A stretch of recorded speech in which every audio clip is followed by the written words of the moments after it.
Hey everybody, it's day one of your weight loss challenge. If you want to call it your transformation challenge, you can. It's all about what you are wanting to do over the next 6 weeks. So I'm going to go over a few things here. This is your goal setting seminar. There are a few housekeeping things I just want to go through.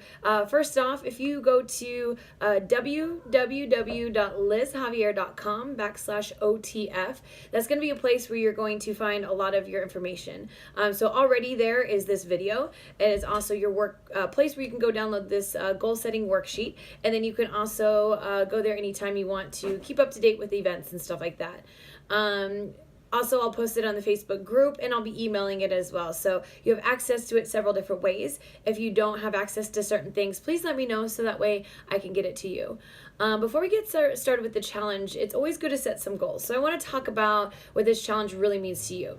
So I want you to think about a time where you were happy about your body and your health. And maybe there's a certain time that you were, maybe not. If you've never been happy with your body or your health, I want you to envision what it would feel like to feel good all the time, to sleep well at night, and to be able to do physical activities you love without feeling fatigued. It can be simple as walking up a few flights of stairs, or maybe running or taking hikes on your favorite hiking paths. We all want to look good and feel good and be confident in ourselves. So what does that mean to you? Maybe this challenge is for you to better your health so you can quit taking medications or avoid taking medications if you're going down that route. So really think about what this means to you and what you want to accomplish. That's what I want you to think of when you're setting your goals. We're all motivated in different ways. Different things motivate us. Sometimes it's seeing the change in numbers. Sometimes it's the way you feel. Maybe you're driven about, the motivation is behind how much joy you feel. But what makes you feel the most successful? That's the second thing I want you to think about. What motivates you? So that way you know what it is that motivates you. Maybe it's a reward of some sort or something like that. One, what do you want to get out of this? What does success mean to you? And two, what motivates you and what's going to get you through this challenge?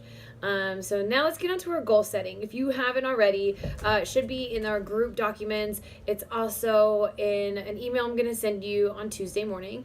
And then it's also going to be on that website, that lizjavier.com/OTF is a goal setting worksheet. It is a PDF format, so if you want to print it out, you can. Or if you just want to take a look at it, you can actually just write all this on a piece of paper separately. No need to actually download it. So taking a look, and I'm just going to pull it up so I can kind of go over it with you. So the first page is all about writing down 5 to 10 things that you want to accomplish. So think about it. Maybe it's how many pounds you want to lose, how many pounds of fat. Maybe it is how many pounds of muscle you want to gain. Maybe you're at 22% body fat and you want to get down to 17% body fat. Maybe it's you want to be able to run a mile in 6 minutes or less. What other goals do you have besides just losing weight? It's always good to have one big goal, but you always want to kind of think about other small things that are going to keep you motivated, especially when you go to class all the time and you're like, oh yeah, I'm on the treadmill running again. You're doing the same 6 mile per hour push and the same 7.5 mile per hour all out. Maybe you want to increase your all out speed to 9 miles per hour by the end of the 6 weeks. So think about 5 to 10 things, 5 minimum, that you want to do. And I want you to write those down. And then I want you to go to page number 2 and make your goals SMART.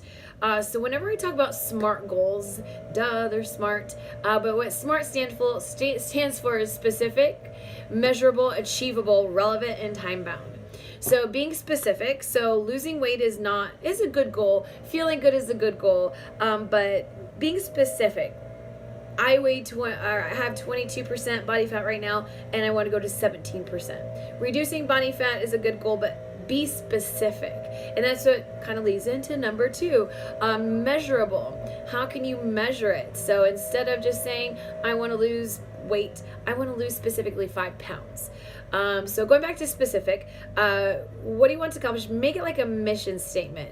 What needs to be involved? Maybe it's reaching out to your coach, and that's me, or all of our coaches at OTF, and like, hey, I want to be able to run a 9-mile-per-hour all out. How do I get there? So specifically, who's going to be involved? How are you going to do it? Sorry, Tito's over here playing. It distracted me. When do you want it to be done? So maybe it's by that 6 weeks. Maybe 9-mile-per-hour is your whole goal to be there in 12 weeks. So where can you get in 6 weeks? So yeah, then pick a metric, measure it.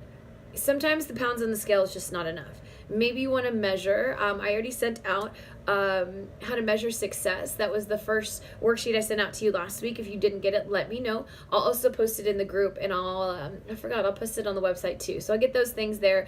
And how can you measure success? Maybe it's on a scale 1 to 10, asking yourself specific questions. Maybe it's measuring your body itself, doing their specific measurements around your waist and your hips and your arms. Maybe it's the in-body scan at Total Nutrition, figuring out your body fat percentage. So there's so many different ways to measure success rather than just looking at the scale. So just keep that in mind.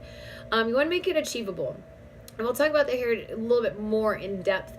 I have an example for you, but you want to make it achievable. So what can you expect? So if your goal is to lose 50 pounds in 6 weeks, that's really not attainable over a 6-week period of time. So to set yourself up for that is going to probably set yourself up for failure. So maybe it would be, all right, your ultimate goal is to lose 50 pounds, but over the next 6 weeks, you're planning on losing 15 to 20 of that. You know, be specific what you want to do in a specific period of time. Make it achievable for yourself.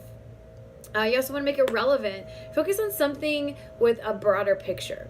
You know, eating only salads for lunch and dinner are not really relevant to what you want to do. It's always not what you need to get you where you want to go. So maybe it's just meal prepping and setting yourself up for success. So one of those goals could be meal prep on Sunday nights, so that way I have my lunch and dinners ready for me throughout the week. And then all you have to do is make breakfast in the morning before you go.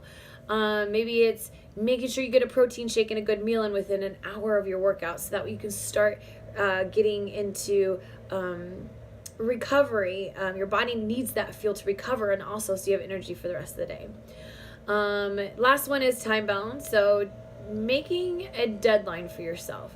You know, if you say, oh, I want to lose 50 pounds, but you don't give yourself a deadline, it's probably going to take you a while to get there. If you say, no, I want to lose 50 pounds in the next 6 months, that's less than 10 pounds a month. That's definitely going to motivate you to get that 9 pounds or so lost every single month. It'll keep you on track to where you need to go. Goals without deadlines are just wishes. I know I put that on the event page. So goals without deadlines are just wishes. So usually if you put a time limit on it, if you give yourself a deadline, what happens is you actually create a sense of urgency. So you're more urgent in getting to that goal. All right, so once you've done all that, once you write down your 5 to 10 goals that you want to do, you go through and you make it specific, you make it measurable, you make it attainable and achievable, you make it relevant to what you can do in your life, and you make it time bound. You put a deadline on it. Now it's time to game plan.